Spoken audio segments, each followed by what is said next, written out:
नमस्कार दोस्तों, welcome to Nifty India Wizard. Nifty India Wizard के इस अंक में आपका स्वागत है। आज के इस एपिसोड में हम लोग चर्चा करेंगे आने वाले हफ्ते में हमारी मार्केट्स की क्या रणनीति होनी चाहिए। इस पूरे हफ्ते का एक रीकैप लेंगे, कुछ डाटा पॉइंट्स की मदद से, कुछ चार्ट्स की मदद से ये समझने की कोशिश करेंगे कि आने वाले हफ्ते में मार्केट की क्या रेंज रह सकती है। हमेशा की तरह निफ्टी को आवरली चार्ट से लेकर मंथली चार्ट्स तक एनालाइज करेंगे कि मार्केट कैसे प्लेस्ड है। और इस हफ्ते दोस्तों हम लोग एक खास रिसर्च आपके लिए लेके आए हैं, वो है क्या मार्केट में टाइम वाइज करेक्शन पूरा हो चुका है। ये टाइम वाइज करेक्शन क्या होता है, इसके क्या मायने हैं। पिछले 2 महीने से जो हम लगातार ये इनिशिएट कर रहे हैं कि मार्केट एक टाइट रेंज में चल रहा है, तो क्या ये टाइम वाइज करेक्शन था और ये क्या पूरा हो गया, इसको नापने के क्या मायने होते हैं, कैसे इसको एनालाइज किया जाता है, मार्केट कैसे टाइम वाइज करेक्शन पूरा करती है। तो ये बहुत इंपॉर्टेंट रिसर्च है, आपको ये वीडियो पूरा जरूर देखना चाहिए। सबसे पहले मार्केट का डाटा। निफ्टी इस हफ्ते 14,617 पे बंद हुआ, 217 पॉइंट की कमजोरी के साथ, लगभग 1.5% की कमजोरी के साथ बंद हुआ। 14,697 का हाई लगा, 14,248 का निफ्टी ने हफ्ते के दौरान लो लगाया। बैंक निफ्टी देख लेते हैं। बैंक निफ्टी भी इनलाइन वीक था, 470 अंकों की कमजोरी के साथ, लगभग 1.5% की कमजोरी के साथ 32,000 के एन नीचे बैंक निफ्टी बंद हो। डीआईजी का डाटा देख लेते हैं दोस्तों। डीआईजी ने इस हफ्ते मार्केट को कैसे अप्रोच किया। सोमवार को उन्होंने 232 करोड़ की हल्की बाइंग, मंगलवार को भी 232 करोड़ की हल्की बाइंग, बुधवार के दिन हमारी मार्केट्स में छुट्टी थी, वीकली एक्सपायरी वाले दिन हल्की सेलिंग 526 करोड़ की, लेकिन हफ्ते के आखिरी दिन उन्होंने साइजेबल 657 करोड़ का कैश में बाइंग की। नेट अगर उनके चारों ट्रेडिंग सेशन मिला दिया जाए तो डीआईजी की कैश मार्केट में बाइंग थी 606 करोड़ रुपए की। एफआईजी का डाटा देखा जाए तो एफआईजी ने सोमवार को 1746 करोड़ की सेलिंग, मंगलवार को 730 करोड़ की सेलिंग, वीकली एक्सपायरी वाले दिन 980 करोड़ की बाइंग और हफ्ते के आखिरी दिन 437 करोड़ की बाइंग। तो नेट उनका कैश नेगेटिव था। लगातार चौथा हफ्ता ये था जब एफआईजी का कैश नेगेटिव था।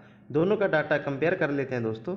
डीआईजी ने कैश मार्केट में चारों ट्रेडिंग सेशन अगर कंपेयर कर दी जाए, कंबाइन कर दी जाए तो 606 करोड़ की बाइंग की। ये लगातार चौथा हफ्ता था जब डीआईजी कैश मार्केट में बाइंग कर रहे हैं। एफआईजी का भी ये लगातार चौथा हफ्ता था जब वो कैश मार्केट में सेलिंग कर रहे हैं। नेट उन्होंने चारों ट्रेडिंग सेशन मिला के 1060 करोड़ की सेलिंग की। नेट उनकी कैश मार्केट में, हमारी मार्केट में कैश आउटफ्लो था 454 करोड़ का, जिसकी वजह से निफ्टी और बैंक निफ्टी दोनों 1.5% की करेक्शन के साथ बंद हुए। तो इंस्टीट्यूशनल के डाटा को दोस्तों डे बाई समझने से बेटर होता है कि आप उसको वीकली बेसिस पे कैलकुलेट करें और उसको लगातार मेंटेन करें, तब एक मार्केट में डायरेक्शन मिलता है। जैसे हम अभी चर्चा की कि लगातार 4 हफ्ते से डीआईजी मार्केट में बाइंग कर रहे हैं। इस फाइनेंशियल ईयर में जब से ये 22 का फाइनेंशियल ईयर स्टार्ट हुआ तो डीआईजी कंटिन्यूस कैश मार्केट में बाइंग करें, तो ये एक मार्केट के लिए पॉजिटिव साइन है। इसीलिए हमने ये सेगमेंट आपके लिए इंक्लूड किया है कि हम लोग डीआईजी और एफआईजी के डाटा को वीकली बेसिस पे कंटिन्यूस मॉनिटर करते हैं। तो ये मार्केट का रीकैप हो गया दोस्तों। अब हम लोग हमेशा की तरह निफ्टी को सभी प्रकार के टाइम फ्रेम पे चेक करेंगे कि निफ्टी अलग अलग टाइम फ्रेम पे कैसे प्लेस्ड है, जैसा कि हम लोग हमेशा करते हैं। शुरुआत करते हैं दोस्तों आवरली चार्ट से। ये निफ्टी के आवरली चार्ट्स हैं। आवरली चार्ट पे निफ्टी क्लियरली एक 14,300 14,880 की जोन में फंसा हुआ है। यही इस हफ्ते की पॉसिबल जोन हो सकती है, क्योंकि हम लोग इसके मिडल में बंद हुए हैं। हफ्ते के 5 दिन अमेरिकी बाजारों में तेजी रही, लेकिन हम उस तेजी में पार्टिसिपेट नहीं कर पाए। इसको भी हम लोग एनालाइज करेंगे आगे चल के, इसके क्या मायने हैं। हम लोग इस जोन के बीच में बंद हुए हैं, तो आवरली चार्ट के हिसाब से इस हफ्ते की जो पॉसिबल ट्रेडिंग रेंज हो सकती है वो 14,800 से 14,300 के आसपास की जोन हो सकती है। ये आवरली चार्ट चेक कर लिए दोस्तों। अब निफ्टी को देखते हैं डेली चार्ट्स में। डेली चार्ट्स पे एक हल्का सा कंसर्न है मार्केट के लिए। मार्केट में डेली चार्ट्स पे एक डाउनवर्ड स्लोपिंग चैनल फॉर्म हो चुका है। क्लियरली निफ्टी एक डाउनवर्ड स्लोपिंग चैनल में ट्रेड कर रहा है, तो इसका रेजिस्टेंस भी 14,880 के लिए आता है। जो 14,880 इस हफ्ते के लिए मार्केट के लिए बहुत अहम, बहुत मेक और ब्रेक लेवल है अगर हम लोग ऊपर चलते हैं।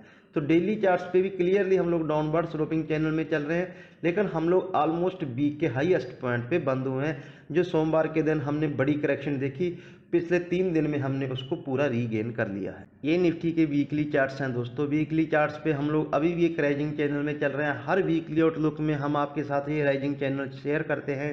फाइनली हमने पिछले 8 हफ्ते की कंसोलिडेशन के बाद इसकी लोअर ट्रेंड लाइन को टच कर लिया है। तो ये हफ्ता मार्केट्स के लिए एक मेक और ब्रेक लेवल है, मेक और ब्रेक वीक है। इस हफ्ते मार्केट में एक क्लियर कट डायरेक्शन आना चाहिए, ऐसी पॉसिबिलिटी लग रही है वीकली चार्ट्स के लिहाज से। ये वीकली चार्ट्स हो गए दोस्तों। अब न चलते हैं निफ्टी के मंथली चार्ट्स पे। ये निफ्टी के मंथली चार्ट्स हैं। मंथली चार्ट्स पे कोई प्रॉब्लम नहीं है। एक बड़े राइजिंग चैनल पे पिछले 10 साल के राइजिंग चैनल से हमने पिछले साल दिसंबर में ब्रेकआउट दिया और अभी तक हम लोग मंथली बेसिस पे सस्टेन कर रहे हैं। हालांकि मार्च महीने में मार्केट में कोई मोमेंटम नहीं था, अप्रैल आधा बीत जाने के बाद भी हमने अभी तक मार्च और फरवरी के हाई को अप्रोच नहीं किया है। लेकिन क्योंकि मंथली चार्ट है तो ये बड़ा ट्रेंड को एनालाइज करने के लिए इसको यूज किया जाता है। तो मंथली बेसिस पे हम लोग 13,000 के ऊपर है तब तक हमारा मंथली बेसिस पे जो ट्रेंड है वो पॉजिटिव रहेगा। तो ये हमने निफ्टी को सभी प्रकार के टाइम फ्रेम पे चेक कर लिया दोस्तों। जैसा कि हम सब जानते हैं दोस्तों, ये लगातार 8वां हफ्ता था जब हम लोग क्लोजिंग बेसिस पे 15,000 14,500 के जोन में क्लोज हो रहे हैं। मात्र 500 पॉइंट की वीकली रेंज में हम लोग पिछले 8 हफ्ते से ट्रेड कर रहे हैं। इसको हम लोग बोलते हैं टाइम वाइज करेक्शन। इस टाइम वाइज करेक्शन के क्या मायने होते हैं, कैसे इसको कैलकुलेट किया जाता है, कैसे इसमें कोई डिसीजन निकाला जाता है, इसी सब डाटा पॉइंट्स पे हम इस वीडियो पे चर्चा करेंगे। तो सबसे पहले आपको एक इंटरेस्टिंग चार्ट दिखाते हैं दोस्तों। ये निफ्टी के डेली चार्ट्स हैं और ये निफ्टी की है 200 डे मूविंग एवरेज। अब इसको कैसे एनालाइज किया जाता है, जिस दिन हमने फरवरी में 15,430 का हाई लगाया निफ्टी में, लाइफ टाइम हाई हमने फरवरी में लगाया, उस दिन निफ्टी अपनी जो 200 डे मूविंग एवरेज थी उससे 3,000 पॉइंट ऊपर था। लगभग 21% ऊपर चल रहा था निफ्टी अपनी 200 डे मूविंग एवरेज से। या दोस्तों, जिस दिन हमने लाइफ टाइम हाई लगाया था उस दिन निफ्टी अपनी 200 डे मूविंग एवरेज से 21% ऊपर, लगभग 3,000 पॉइंट ऊपर ट्रेड कर रहा था। कल हम लोग क्लोज हुए हैं 14,617 पे और हमारी 200 डे मूविंग एवरेज से जो हमारा डिस्टेंस रह गया है वो मात्र 1300 पॉइंट का डिस्टेंस रह गया है। तो 1800 पॉइंट की जो करेक्शन है निफ्टी में वो time wise plus price wise हमने करेक्शन देख ली। अब इसको कैसे समझा जाए, हम लोग अपने लाइफ टाइम हाई से 5% दूर हैं। जिस दिन हमारी मार्केट्स में लाइफ टाइम हाई लगा उस दिन हम अपनी 200 डे मूविंग एवरेज से 21% दूर थे दोस्तों। और कल के क्लोजिंग के लिहाज से कल हम लोग क्लोजिंग हुए हैं 14,617 पे, और कल की अगर 200 डे मूविंग एवरेज से निफ्टी को कैलकुलेट किया जाए तो हम सिर्फ 1300 पॉइंट दूर रह गए हैं और सिर्फ हम लोग 9% दूर 200 डे मूविंग एवरेज से रह चुके हैं। तो ये होती है टाइम वाइज करेक्शन को एनालाइज करने की विधि। हम लोग 12% टाइम वाइज करेक्ट हो चुके हैं, लेकिन क्योंकि हम प्राइस वाइज भी 5% करेक्ट हो चुके हैं अपने ऊपरी लेवल से। 14,617 पे है, 14,530 का हमारा लाइफ टाइम हाई है। तो 5% लगभग हम लोग अपने लाइफ टाइम हाई से दूर हैं और 11% हमने टाइम वाइज करेक्शन देख लिया।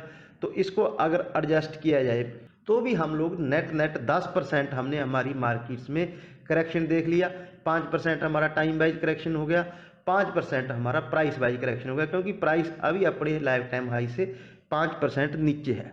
तो नेट हमने 10 से 11% करेक्शन प्राइस और टाइम वाइज को अगर मिला दिए तो 10 से 11% का करेक्शन इन 2 महीने में हो चुका है। ब्रॉडर मार्केट में, ग्लोबल मार्केट्स में इन दोनों 2 महीने में अगर इस 2 महीने को कंपेयर किया जाए तो और भी इंटरेस्टिंग आंकड़े निकल के सामने आते हैं दोस्तों। अब हमारी मार्केट्स को ग्लोबल मार्केट के साथ कंपेयर कैसे किया जाए। फरवरी में हम लोगों ने जब अपना हाई लगाया 15,430 का, उस समय अमेरिकी बाजार थे 31,615 पे, वीकली क्लोजिंग थी इनकी। और अब भी जो कल मार्केट्स यूएस की क्लोज हुई है तो वो क्लोज हुई है 34,180 पे। तो अमेरिका के बाजार फरवरी से लेके अब तक 8% बढ़ चुके हैं और हम लोग अगर टाइम वाइज और प्राइस वाइज करेक्शन को मिला दिया जाए तो हम लोग 10 से 11% करेक्ट हो चुके हैं।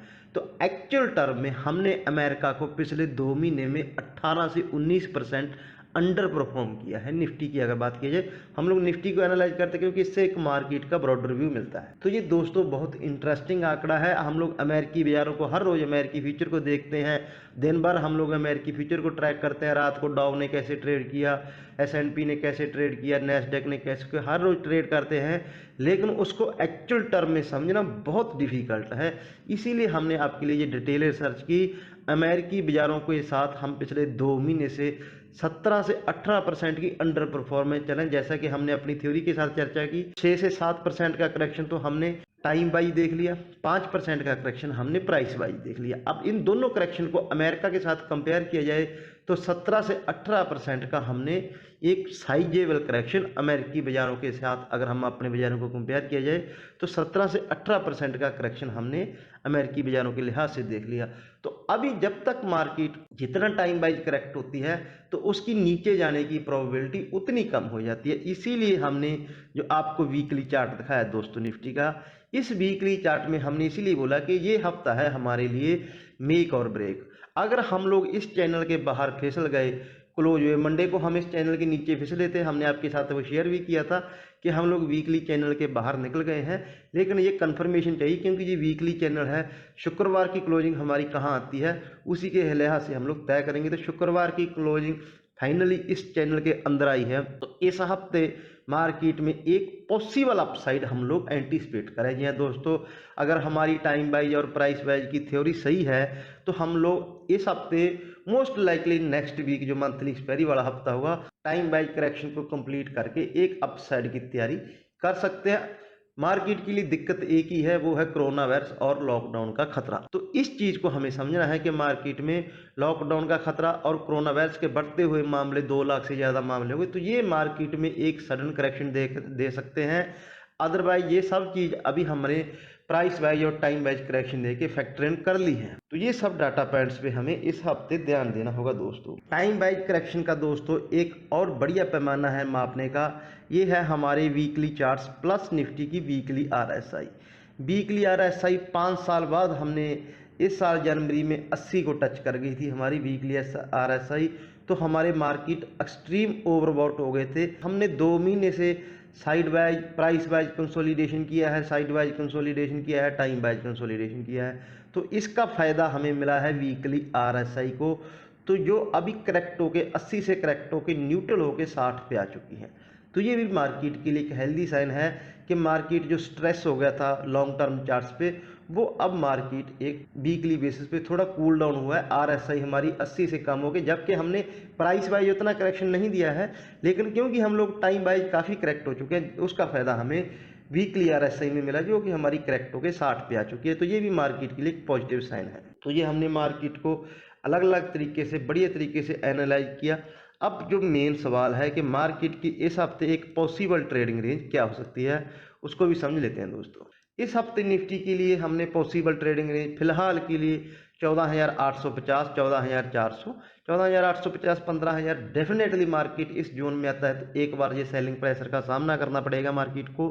14,300, 14,400 जो हमने लगातार 3 हफ्ते इस जोन में निफ्टी ने लो बनाए हैं, तो ये जोन इस हफ्ते भी मार्केट्स में सपोर्ट जोन का काम करेगी। तो ये हमारी एक पॉसिबल वीकली ट्रेडिंग रेंज हो गई दोस्तों। ये हमने निफ्टी को सभी प्रकार के टाइम फ्रेम पे चेक किया, एनालाइज किया। अब एक बार हम लोग बैंक निफ्टी के चार्ट्स भी देख लेते हैं कि बैंक निफ्टी चार्ट्स पे कैसे प्लेस्ड है। निफ्टी को हमने सभी प्रकार के टाइम फ्रेम पे चेक कर लिया दोस्तों। अब बारी है बैंक निफ्टी की। बैंक निफ्टी ने क्लियरली एक डाउन ट्रेंड पकड़ लिया है, एक लंबा डाउनवर्ड स्लोपिंग चैनल है। तो 32,000 को जब तक बैंक निफ्टी पार नहीं कर पाता तब तक bank Nifty downward sloping channel में ट्रेड करता रहेगा। तो ये बैंक निफ्टी के लिए नेगेटिव है। अगर निफ्टी में पॉजिटिवनेस आनी है तो बैंक निफ्टी का इस डाउनवर्ड स्लोपिंग चैनल से ब्रेकआउट आना बहुत लाजमी है दोस्तों। ये बैंक निफ्टी के डेली चार्ट्स हैं। बैंक निफ्टी के वीकली चार्ट्स भी एक बार देख लेते हैं। ये बैंक निफ्टी के वीकली चार्ट्स हैं। वीकली चार्ट्स पे 32,500, डेली चार्ट्स पे दोस्तों आपको कन्फ्यूज होने की ज़रूरत नहीं है। 32,000 के ऊपर हम लोग क्लोज होते हैं, सस्टेन करते हैं, तो हमारा डेली चार्ट्स पे ब्रेकआउट आएगा। 32,500 वो लेवल है जिसके ऊपर क्लोज होने पे वीकली बेसिस पे अगर एक भी हमें क्लोजिंग मिलती है तो ये इसका जो कंसोलिडेशन है, करेक्शन फेस है, वो खत्म हो जाएगा। अनलेस बैंक निफ्टी के लिए अब बड़ी ट्रेडिंग रेंज वीकली लिहाज पे 32,500 और 30,000, ये 2,500 पॉइंट की रेंज है जो वीकली बेसिस पे बैंक निफ्टी ब्रेकआउट या ब्रेकडाउन नहीं देगा तो इस 2 से 2,500 पॉइंट की बड़ी ट्रेडिंग रेंज में बैंक निफ्टी ट्रेड कर सकता है। तो ये हमने हमारे वीकली एनालिसिस हो गए दोस्तों। हमने निफ्टी बैंक निफ्टी को सभी प्रकार के टाइम फ्रेम पे चेक किया, साथ ही निफ्टी को टाइम वाइज करेक्शन भी हमने आपके साथ शेयर की कि किस प्रकार से हम लोग प्राइस वाइज और टाइम वाइज करेक्ट हुए हैं, किस प्रकार से हमने पिछले 2 महीने से ग्लोबल मार्केट्स को बड़े मार्जिन से अंडर परफॉर्म किया है। तो मैं उम्मीद करता हूँ हमारा जो आउटलुक है, जो हमारी एनालिसिस है, उससे आपको आने वाले हफ्तों में आपकी ट्रेडिंग स्ट्रेटजी बनाने में मदद मिलेगी। किसी भी प्रकार की सहायता के लिए आप हमें कमेंट सेक्शन में कमेंट कर सकते हैं। आप हमारा टेलीग्राम चैनल भी ज्वाइन कर सकते हैं, लिंक आपको डिस्क्रिप्शन में मिल जाएगा। आपको हमारी कोर्स कैसी लगी, क्या हमें इम्प्रूवमेंट करने चाहिए? अगर आप हमारे एनालिसिस से खुश हैं दोस्तों, तो हमें कमेंट सेक्शन में कमेंट करके ज़रूर अप्रिशिएट करें, हमें बहुत खुशी मिलेगी। कोर्स अच्छी लगी तो वीडियो को लाइक करके चैनल को सब्सक्राइब करें, साथ ही बेल आइकॉन का बटन भी दबाएं। अपना और अपनों का ख्याल रखें। नमस्कार।